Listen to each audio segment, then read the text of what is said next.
রান্নাঘরের সবচেয়ে বেশি সময় নষ্ট হয় রসুনের খোসা ছাড়াতে। দেশি রসুনের খোসা ছাড়াতে গিয়ে কি আপনিও বিরক্ত হন? আচ্ছা, যদি বলি মাত্র 1 মিনিটেই সব খোসা ঝটফট পরিষ্কার করে ফেলবেন, কি কথাটা শুনে আশ্চর্য হলেন? মোটেও না, আশ্চর্য হওয়া যাবে না।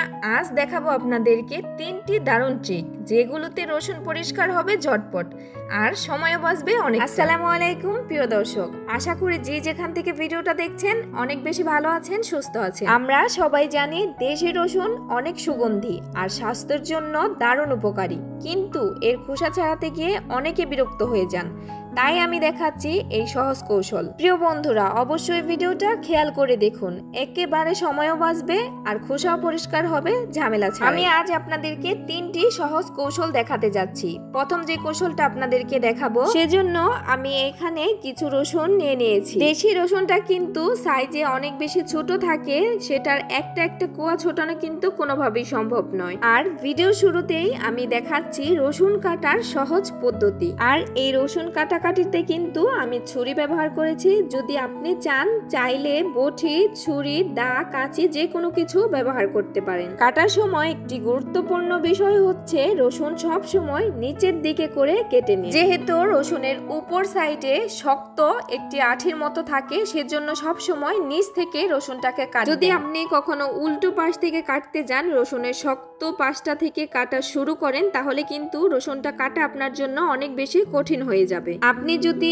এই টিপসটা মেনে চলেন, তাহলে কিন্তু রসুন কাটাটা আপনার কাছে একদম সহজ মনে হবে। বন্ধুরা, আপনাদের বোঝার সুবিধার্থে কিন্তু আমি আরো একটি রসুন কেটে আপনাদেরকে দেখাচ্ছি। বন্ধুরা, আমার চ্যানেলে কিন্তু ইন্ডিয়ান যে বড় রসুনগুলো আছে, সেগুলার খোসা পরিষ্কার করার এবং সহজভাবে কেটে নেওয়ার কৌশলটাও দেওয়া আছে, চাইলে সেই ভিডিওটা আপনারা দেখে নিতে পারেন। আর সেখানে আমার একটি আপু কমেন্ট করেছিল যে সে নাকি আমার কৌশলটাকে কাজে লাগিয়ে রসুনের খোসা পরিষ্কার করতে পারেনি দেশি রসুনের। তো দেশি রসুন আর হচ্ছে ইন্ডিয়ান বড় রসুনগুলা, দুইটা রসুনের মধ্যে কিন্তু অনেক বেশি তফাৎ রয়েছে। দেশি রসুন যেভাবে খোসা পরিষ্কার করেছি, ইন্ডিয়ান রসুনটা কিন্তু সেভাবে খোসা পরিষ্কার করিনি। দুইটার ট্রিক সম্পূর্ণ আলাদা। আর আমার ওই প্রিয় আপুটার কমেন্টকে উপলক্ষ করেই কিন্তু আমি আজকে দেশি রসুনের খোসা পরিষ্কার করার ভিডিওটা নিয়ে চলে এসেছি আপনাদের মাঝে। বন্ধুরা, অফ ক্যামেরাতে কিন্তু ছুরির সাহায্যে আমি সব রসুনগুলোকে কেটে নিলাম। আর এইভাবে কিন্তু খুব ঝটপট অল্প সময়ের মধ্যে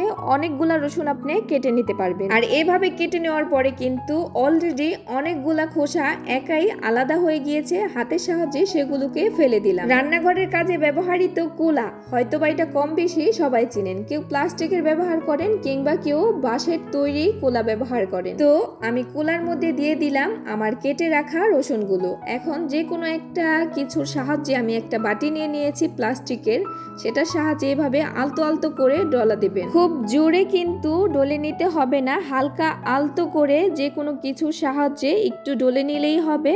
তারপরে খোসা সহ এই রসুনগুলোকে দিয়ে দিলাম ঝালনিতে।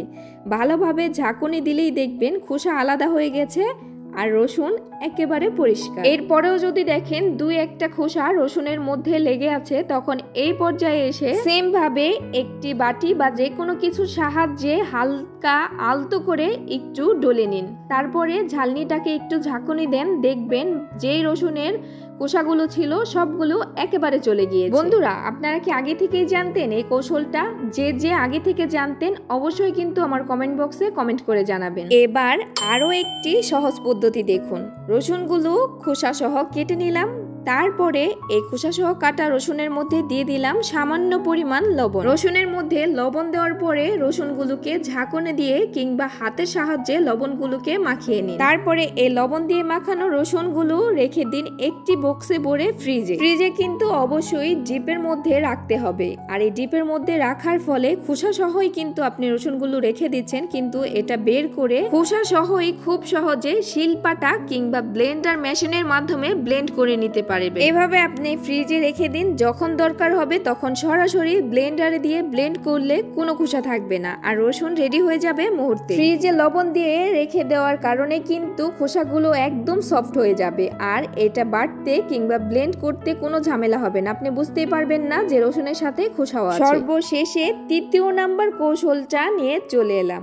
রসুনগুলো খোসা সহ কেটে পানিতে দিয়ে দিলাম।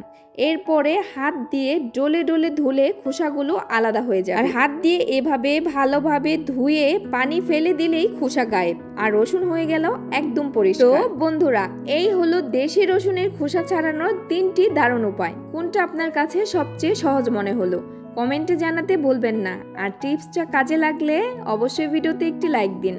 রান্নাঘরের আরও নতুন টিপস পেতে চ্যানেলটি সাবস্ক্রাইব করে রাখুন। ধন্যবাদ সবাইকে ভিডিওটি এতক্ষণ সময় পর্যন্ত দেখার জন্য। আল্লাহ হাফেজ।